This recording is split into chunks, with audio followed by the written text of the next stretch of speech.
Shero Commerce LinkedIn Live. I'm Beth Shero. I'm the CEO and co-founder of Shero Commerce. We are your e-commerce experts specializing in B2B and B2C. And I'm joined here by our very special guest, Kevin Kline from Recharge. And we'll be talking a little bit about strategy, roadmap, and how you can use subscriptions to grow your online business. So we're going to dive into here today, and I'm going to introduce Kevin himself, if he can hop in. Hi, everyone. Hi, Kevin. Hi, LinkedIn audience. Happy Thursday to you. Thank you, Beth, and the Shero team for having me. I'm humbled and honored to be here. Awesome. Thanks for joining us. So, Kevin, we've gone way back in the ecosystem of e-commerce. We were just catching up before this. But now you're at Recharge. So tell us a little bit about your role and what you do at Recharge and what is Recharge. Yeah, I was reminiscing about sort of the times that we got to spend together before this thing called the pandemic happened. So it's great to be back with you today. So just a second about me. My name is Kevin Kline. So I'm the director of partnerships at Recharge. Prior to coming to Recharge, I got my start in brands. So I worked at a little iconic American brand called Fender guitars for a number of years, helping them go D2C. And then made the transition to pure e-commerce, managing partnerships at a company called ShipStation, which I believe is where you and I together. Yeah. And for those of you who are not familiar with Recharge, it's a platform that has a deep integration with Shopify. We also integrate with BigCommerce. And the idea behind the platform is subscription and recurring commerce management. So brands that you're sort of household names that you've heard of, we'll talk about one here in a minute called like Blueland. And you've got brands like Hello Bello that are using subscription-based products, durable goods, are using one e-commerce platform and Recharge to manage not only the recurring payments around those subscriptions, but also sort of the individual management by the end user on like frequency and like what type of product they might want. Awesome. Yeah, we're excited to have you. We have a couple of customers using Recharge and great success with the platform. And, it's amazing what you can do with a great solution that just makes it simple for people where they don't have to worry as much about the technical aspects. They're just really executing the strategy, right? And providing a great service to their customers. I think that's, how they win with Recharge, right? 100% agree. And I think what we found is that we've found through the pandemic and certainly through a lot of like the chaotic things that have been going on is people really like recurring experiences in general. Yeah. Right? And I think that like subscriptions really has exploded from what was a smaller part of e-commerce to becoming sort of like the dominant space of like ways that brands are going to market now. It's stabilizing for the merchant. It's stabilizing from a revenue standpoint. It gives you predictable revenue, and it also it helps boost LTV, which I think everyone is chasing right now. Is trying to keep up with sort of the cost of acquisition and offsetting that through having a customer that not just purchasing one item from you, but multiple items over the course of a life cycle of that engagement with the brand. Totally. Yeah, we're going to bring up some slides and I'm going to be talking a little bit about that as well. And I'm sure you will dive in more.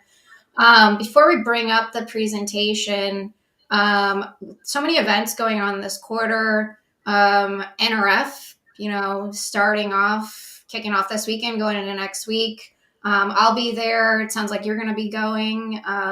Do you have anything that you recommend people checking out when they're at NRF? Like, will you be there? What's that look like? Yeah.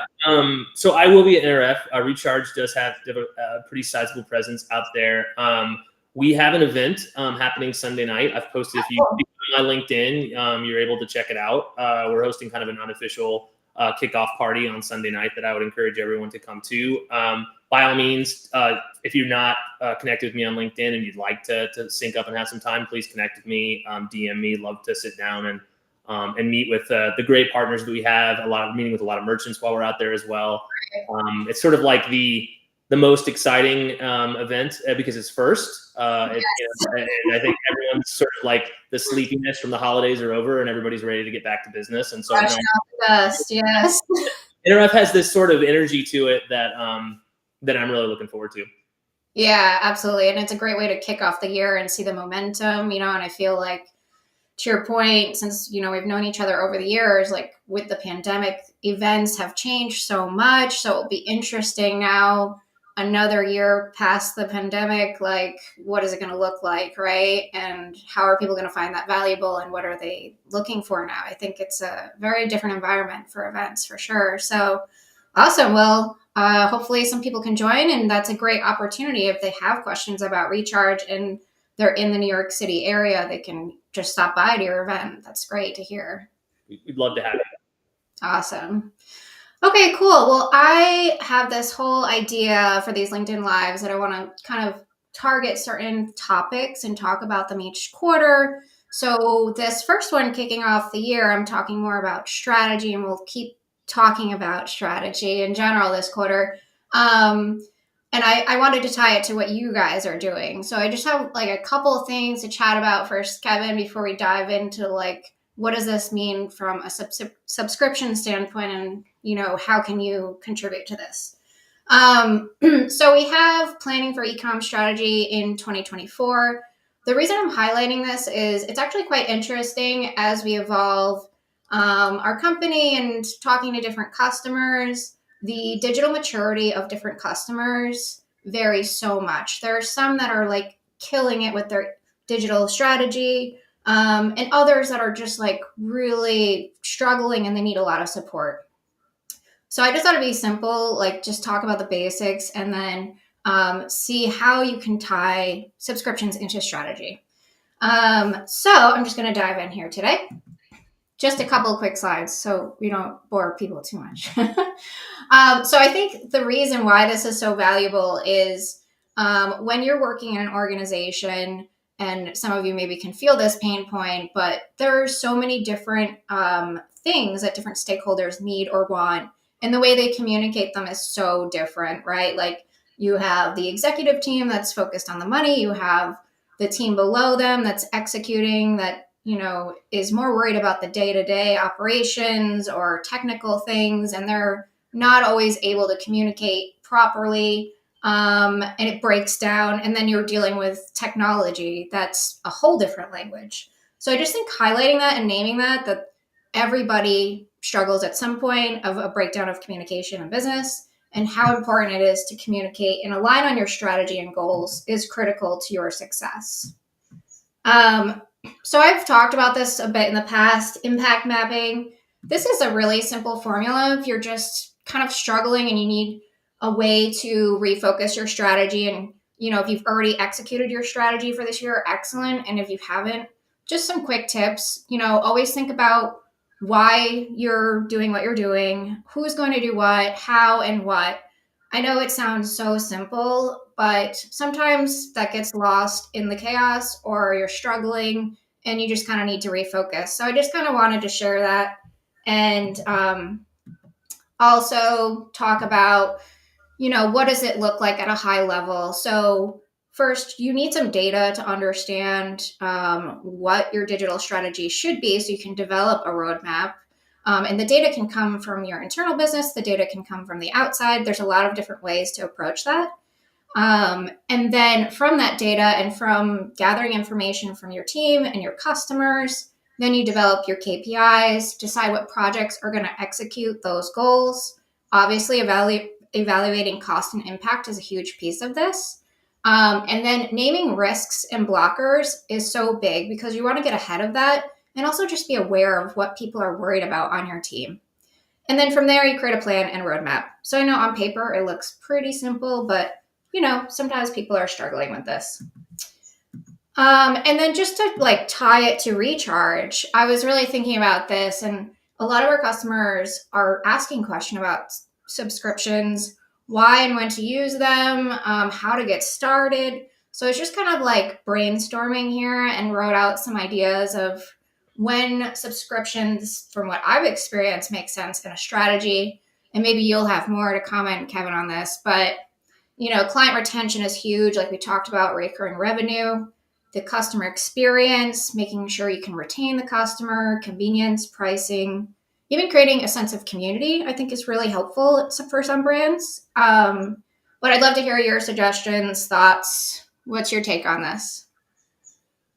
Yeah, I mean, I think kind of like what I was saying at the top of the hour, around sort of the challenges that that brands are experiencing, as costs have gone up considerably, not on just like social media advertising, but also just Yes. the cost to place ads on Google, for example, have gone exponentially through the roof. And I think the merchants are really interested in these sort of core components, like how do I do more when I'm able to get that first purchase? How can I get more out of this individual customer, right? And I think we know that it is more cost effective to do some retargeting than it is to try and go get a new customer.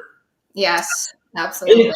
I think it's interesting what you said at the beginning around sort of like, hey, more people are considering subscriptions as part of a strategy. What I'm seeing is that it is becoming like the most important strategy that or the most important thing that they're investing in, largely because of those challenges around cost of acquisitions. Uh, Yeah.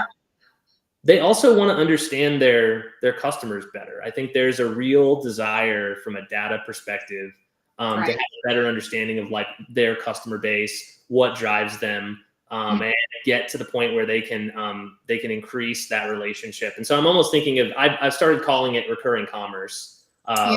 Okay. Yeah. Yeah, which is like it's really like this recurring relationship that the brand has with their individual consumer, right? They want to understand the data behind them. They want to Yeah. understand what things make them a valuable customer from them. They want to reward them and treat them in almost like a personalized way. And I really like your point about sense of community. They want to engage them in a way that makes them feel like they're part of something bigger, part of a Absolutely. subscriber community. So really, that those are absolutely great strategies as people need to be thinking about going into this year. Yeah, I love that. It's interesting because it's almost like you're dating with your customer, right? You want to know as much about them as possible and make sure they're happy. And sometimes that works and sometimes not so well, right? Okay, awesome. It's a good analogy. I like the idea of thinking about when you're dating, to take your carrying your analogy a little bit, like when you want that sort of like flexibility, right? You want sort of like you want Yes. to have that sort of like flexibility in your relationship because you're sort of feeling out like, do I really like this brand? Do I want to continue this relationship with this brand? And so those tactics around, and we'll talk about this in a minute, but like those tactics around how you give your end user and empower them to manage that relationship is going to be key in any subscription or recurring commerce strategy. Absolutely. Yeah, I love that you connected it like that. It makes a lot of sense.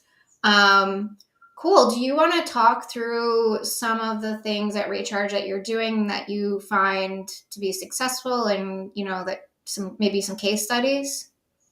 Yeah. So if you're following Recharge on any sort of measure of like the products that we're releasing and some of the functionality that we're coming out at, I think the prevailing message is we want to give and empower our brands to go and give their customers a flexibility and to better understand what the profile of those customers are. So we'll talk about a little bit of what we're talking about on the next slide, but I think a good place to start and sort of like frame it up for your audience is talking about a customer that is very near and dear to my heart called Blue Land. If you're not familiar with Blue Land, they're a famously a Kevin O'Leary Shark Tank investment company. There's a great Shark Tank. If you're a fan of that show, you'll know that they did a fantastic job on presentation, and that Mr. Wonderful invested in them off of that show. But their mission is really about like sustainability and reducing plastic waste through Yep. fillable bottles, right? So they've got a very eco-conscious message. But it's so much more than that, right? What it's really about is convenience and flexibility. And they came to our platform because in something like cleaning products, eco-friendly cleaning products, you're going to want some consistency in Yep. having products delivered, right? I know you don't want to run out of your Windex equivalent, or you don't want to run out of your cleaning products when you need them the most. I know I clean on the weekends. I don't want to go and like find that I'm out of the cleaning things that I have. So Blueland took a very nuanced approach around understanding what their customers look like. Are you a family of 5? Are you a family of 6? Are you a single individual? What is your frequency around your cleaning products? And really dialed that in and provided that back to their customers so that they could really get attuned to what the needs were and what recurring frequency they needed those products. Okay. Number one. So Recharge allows them to be able to suss out the nuance with our data analytics platform. So you can go and you can really kind of understand the different individual profiles of these customers and really like get clued in on when and what options you need to give them and what frequency. There's a great case study on our website if you're interested to learn more about this. But one of the other things they did, not in addition to just figuring out like how often should I ship my product to my end users, they also took advantage of our powerful Klaviyo integration. Yeah, amazing. This is crazy. 79% open rate. Oh my God. It's amazing. I mean, I'm sure your audience is probably familiar with Klaviyo. If you're not, it's a very powerful email services tool that a lot of customers in the Shopify ecosystem take advantage to manage their email marketing. Recharge has a really strong integration with Klaviyo to where you can take advantage of something what we call like quick actions, right? The idea behind quick actions is giving the end user flexibility when an upcoming order is coming up, for example. So you know your order is going to ship. Hey, do you still need product, for example? Do you want to swap out product, right? Do you want to skip, right? This reduces churn dramatically. You read the case study, they reduced that churn where people go, oh, I've got too much product, I'm just going to cancel, and turn it into a skip situation where they still remain a customer of Blueland, but they just skipped this order because maybe they were out of town or they were on vacation for whatever reason. They were lazy. Sometimes I was. They didn't clean enough. Sometimes I certainly am that way. I'm like, I'm just not cleaning today. Product. But I think this is just like a good example of like where Recharge can really give some tools and some functionalities to brands to not only like understand their customers better, but then like empower those end users to reduce churn and increase LTV over the long term. Yeah, it really gives them a sense of control over it. Like I've been there myself with a subscription. It's so frustrating when you can't change it and you just end up with an extra and you're like, what do I do with this? And honestly, I'm too lazy to send it back, but it's always helpful when you can modify that, but not every solution does. So that's great that you're doing that. And it's obviously paying off with high rewards for a lot of your customers. That's awesome. Yeah. Awesome. And I'm going to go to the next slide if that's you. Yeah, of course. Yeah. I think so. In that sort of theme of flexibility, we're also recognizing that customers are I'd say end users rather, consumers are very, very comfortable with subscription programs at this point. I think we can all know, like I would say before I came to Recharge, I already was a subscriber to a lot of the customers that we support on our platform. But then my interest like went through the roof because now I had access to, I was exposed to more brands. Right. And as a result of that, you sort of know, I think consumers know when they're in a great recurring relationship with their brand and they're in a not so great recurring relationship with our brand, right? Yeah. And at Recharge, we recognize that not all subscribers are the same, right? They may be somebody who's been with that brand for years, and then maybe somebody who's just coming on to the platform or coming onto that brand for the first time. Yeah. So Recharge is really capitalizing on sort of that personalization across the consumer base in our product we're calling Flows, which gives our merchants, our brands, the ability to do some testing, to figure out what are some things that you can do to increase LTV for the different profiles that might exist within your customer base. A quick example of this is a flow we call Surprise and Delight, which is a gift, essentially a gifting, where you can put a gift or again, Surprise and Delight, based on certain conditional criteria that exists within Recharge, right? The things that we're capturing from a data perspective. And the idea behind this is you can do some testing, right? You can do testing on whether or not that gift at a specific time, at the beginning of maybe their journey with your brand, or maybe in the middle of the journey of the brand, or hey, we see drop off after like 4 months if you're a particular product, we're going to get a gift, and really kind of like dial in from a data perspective how that gift and that surprise and delight actually increases LTV. Okay. So just really fun, because I'm a sort of a data nerd and I love to test, right? So I Yeah. love to go in and like test and see what's really moving the needle for me from an LTV standpoint. And the other one that there's a couple of flows. We won't go to all of them. Yeah, just question about that one. Does it add the gift automatically to their cart, or? It does. Yeah, it does. Okay. Exactly. Cool. Exactly. Yeah. So it becomes, turn on the flow, you save it, and it becomes automatic. Because you don't have to go in and potentially, do that manually, which would be tedious at scale. Yeah. Not as easy or as friendly. Yeah. Awesome. And just for everybody, that maybe it's not as familiar, what does LTV stand for? I'm sorry. Yeah, the acronyms of e-commerce. So LTV stands for lifetime value of a customer. Yeah, that makes sense. Awesome. Yeah, I love that. And I know Klaviyo Recharge offers so much more. It would be hard to cover in 20 minutes. There's a lot under the hood. Like I said, if you want to sit down and talk through it sometime, I'm more than happy to do it. But I think that the prevailing takeaway on flows is that what we're really trying to provide is sequences, right? Conditional sequences that allow merchants to test things. The other one that's really, really popular right now is active churn reduction, which churn is just they canceled, basically. It's sort of an insider word for they left our platform. But the idea behind it is when they churn, right, when they say I want to cancel, you can build out flows. You can build out different conditional flows based on the answers they might give in a survey, which is the picture we're looking at now, where it's like, hey, here's an exit survey. Here are the things that you can do, that you can do to potentially stop them from churning. Awesome. Well, thanks for sharing that. That's really helpful. And it's, I'm sure your customers love it, because if you can optimize these things, to your point, like, it just makes a lot of sense and helps to increase your revenue with minimal effort, right? Like, you're just kind of fine tuning and using the data. So that's great. So last year we joined you at a Recharge event, Recharge X. Are you guys doing that this year?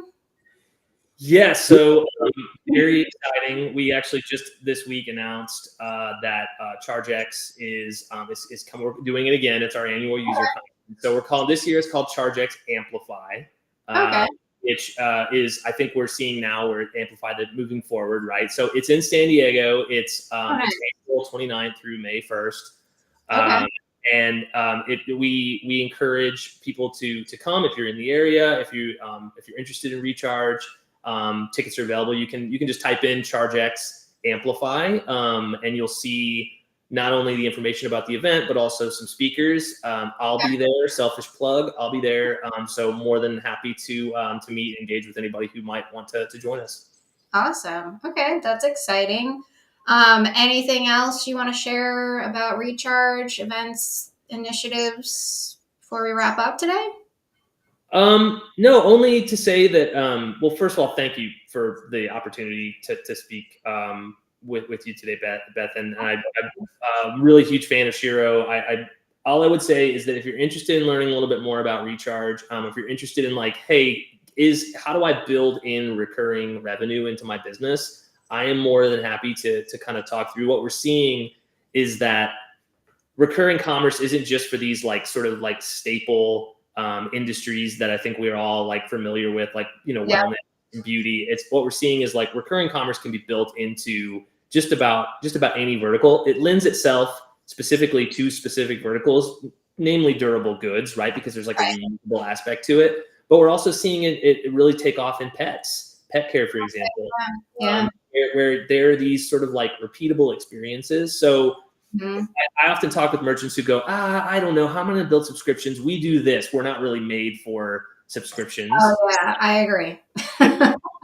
My argument against that is like there is a recurring revenue model that exists within most businesses. It's sometimes not as inherent as it might be with durable goods, but if you're interested and you want to learn more about how you can build out recurring relationships with your customers, we are more than happy to talk you through it and give you some of the on like what tools exist to help you do that. Awesome. Yeah, that's good to know because I know that's something that people always ask. Like, I just don't know how to get started, right? Like, it seems overwhelming. What do I do? So it's good to know that you guys offer that service as well to kind of get them jump started. We are experts in our field. We are happy to talk you through it. And if you're curious, go to our site, check out the case studies. There's probably a brand that might look and be in the same vertical as you, and you can get a sense of how some of those other brands are accomplishing it. Awesome. Okay, we have a couple of questions. So the first one is for me. It says, what is the most common pothole in someone's digital roadmap that you have witnessed or seen often? So love the play on words. I would say that the biggest issue is having buy-in from the whole team on the strategy. So, depending on the size of your organization, some departments might not agree or have full alignment, and that can be really challenging. And then just also maybe biting off more than you can chew. So really hyper focusing is important so that you can actually feel success and build on it and grow. So that's what I would say. Lots to say there, but that's what I would say in a nutshell. Okay, we have one for Kevin. How does Recharge offer skip orders, pausing, or gifting them? Good question. Yeah, and I'll give a very like broad answer because the answer is many ways. So I think one of the things that the most common way is for folks to be able to log into what we call our affinity portal, which is like it's a very customizable portal that you can go in and essentially offer those options to people to log in and like skip or pause their subscription. You can do that in the portal. I would also add you can do that with the quick actions tool that we discussed earlier, where you can give people the heads up via like an email, in some cases a text message. Able to go and say like, hey, you can skip this order, you can pause this order. So like we try to meet customers where they are and make it really simple for them. Nothing annoys me more than when I just get a charge and I was given no heads up. Totally. This is particularly important in like food and bev, where like people get flavor fatigue. If you really want to increase your LTV and increase, people from skipping or pausing, give them the options to swap things out or change things. Yeah, no, I love that. That's a good suggestion. Well, thank you so much for joining us. It's been a pleasure, and maybe we'll meet up in New York or cross paths. Yeah, I love that. I know we're both in the city later this week, so I look forward to seeing you. And thank you to your audience and everyone for their time. Happy to talk about subscriptions for a little bit. Awesome. Thanks so much, Kevin. And we're just going to wrap up here. Just to let everybody know, at the end of the month, we will be hosting a Shopify meetup in New York City. So that's on January 31st, 6 to 8:30. So if you're interested in learning more about that, please join us. And as always, please continue and always be learning. And it's all about e-commerce and being successful online. I appreciate you all joining, and have a great day.